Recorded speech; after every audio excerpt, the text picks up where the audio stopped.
Hello दोस्तों, आज मैं आप लोगों को विभाजकता से संबंधित सूत्र बताऊंगा,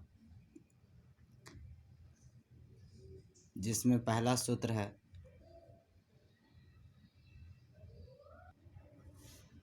यदि n एक सम संख्या हो तो इसका सूत्र हो जाएगा। यदि n एक सम संख्या हो तो इसका सूत्र हो जाएगा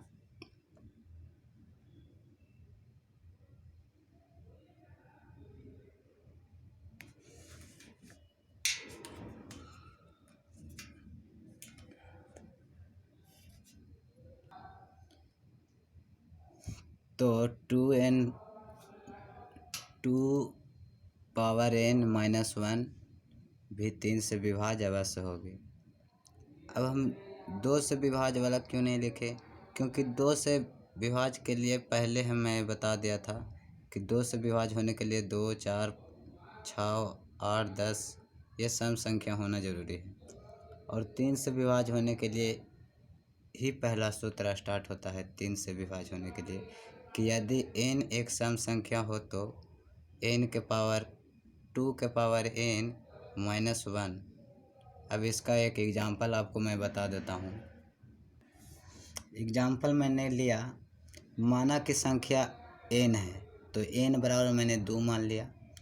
तो ऊपर सूत्र दिया हुआ कि 2 के पावर n-1, यानी कि मैंने लिया n के बराबर 2 लिया तो 2 के पावर 2 -1 तो 4 -1 तो 3 आया। तो 3 में से 3 विभाज्य कर रहा है, मैंने भागा देने का रहा, तो 3/3 किया 1 आ गया, यानी कि हमारा सूत्र सही है, ये ठीक है। दूसरा सूत्र है इसके आगे, यदि n एक संख्या विषम हो तो इसका सूत्र हो जाएगा 2 के पावर n+1 भी 3 से विभाज्य अवश्य होगी। यानी ये अगर n एक विषम संख्या होगा तो ये इतना सूत्र हम लिखेंगे तो 3 से विभाज्य हो जाएगा। जैसे मैं आपको एग्जांपल एक देता हूँ कि माना कि n संख्या हमारा विषम कह रहा है, यानी कि 3 हम मान लेते हैं, तो हमारा सूत्र कह रहा है कि 2 के पावर n+1 इतना कर रहा है, तो 2 के पावर 3 हो जाएगा, 3+1 हो जाएगा, 8 + 1 बराबर 9, यानी आप भागा दीजिए तो 9 3 तो 3 से कट गया, यानी कि हमारा सूत्र सही है। 3 से डिवाइड हो रहा है ना 9 में, भागा लग रही है, यानी कि सही है। अब अगला सूत्र आपको बताता हूँ, यदि n संख्या एक विषम संख्या हो तो 2 के पावर 2n+1 भी 5 से विभाज्य होगा। ये 5 से विभाज्य होने वाली है, तो इसका एग्जाम्पल मैं आपको बता दूं, फिर उसी तरह से आप मानिए, आप ही इसका सॉल्व कर सकते हैं कि माना कि n संख्या जो हमारा है वो विषम का रहा है, तो विषम 3 ले लेते हैं। अब ऊपर सूत्र जो लिखा हुआ है सूत्र को उतार दीजिए, 2n+1 यानी कि 2 के पावर 2n है तो यहाँ गुना हो जाएगा, वहाँ मैंने 3 लिया है तो यहाँ +1 हो जाएगा। एकदम सेम टू सेम में उतार दीजिए। यहाँ तक आपको समझ में आ गया होगा। और 2 रह दीजिए, 3 दूनी 6 हो गया, +1 कर दीजिए। यहाँ तक कि कोई दिक्कत नहीं है, होना चाहिए आप लोगों को। 64 +1 हो गया, 65 हो गया टोटल, यानी कि अब हम 65 में 5 से भाग देंगे तो 13×5 = 65 कटता है, यानी कि हमारा ये भी सूत्र सही है। यहाँ तक कि आप सिद्ध कर चुके हैं। अब मैं केवल आप लोगों को सूत्र लिख कर बताऊँगा, सिद्ध करूँगा आगे के स्टेप में, आगे के वीडियो में। अब मैं आप लोगों को केवल 10 गो सूत्र लिखा देता हूँ।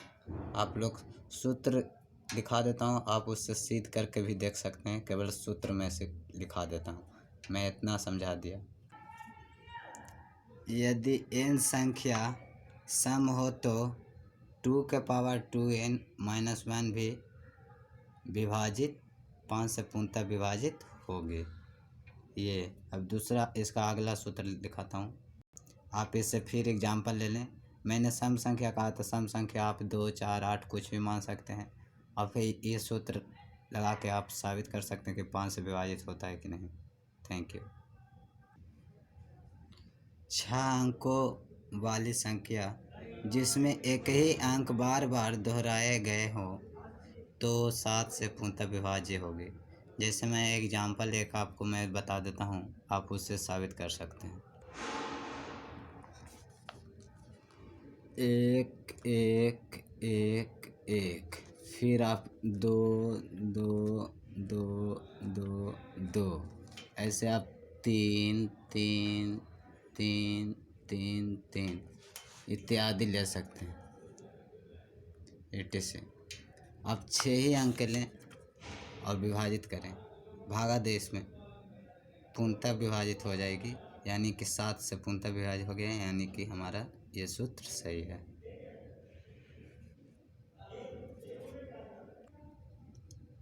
मेरा अगला सूत्र है कि 6 अंकों वाली संख्या जिसमें एक ही अंक बार बार दोहराए गए हों तो 3, 7, 11, 13 और 37 से पूरा विभाजित होगा। जैसे आप ऊपर वाला ही एग्जाम्पल ले सकते हैं, एकदम सिंपल से एग्जाम्पल है कि मैं वहाँ 1 2 3 लिया था, यहाँ मैं 4 ले लेता हूँ। 6 अंक है तो ये 4 6 बार दोहराया, फिर 5 को 6 बार दोहराऊँगा। अब इसका भाग आप देख सकते हैं, पूर्णतः विभाजित हो जाएगी, पूरा कट जाएगा, यानी कि हमारा ये सूत्र सही है। 7 से भी पूर्णतः विभाजित होगी, 11 से भी होगा